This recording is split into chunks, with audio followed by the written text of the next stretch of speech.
ভালো আছো? সালমা, এতদিন পর আমার কথা মনে পড়লো। তোর চোখ ভালো হওয়ার পর কি আমাকে একবারও দেখার ইচ্ছা করেনি? কোনো দোষ নাই মা, ওইখানে আসবে করে আমার খাতা চাপার জন্য আমি আসতে পারিনি। যে বসো না। না মা, বসবো না। সালমা, তুমি মায়ের সাথে গল্প করো, আমি একটু আসছি।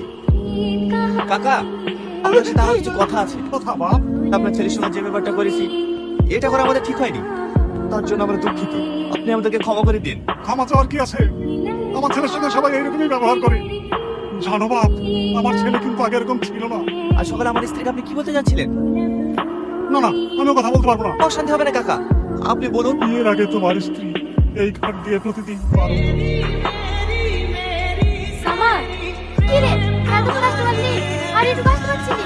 ঘোরা দেখি ঘোরা আস নাকি? তুই চলে আসলি যে, আমি তো তোমাকে নিয়ে আসতাম। কটা বাচ্চা দেখেছো? স্কুলে টাইম হয়ে যাচ্ছে না?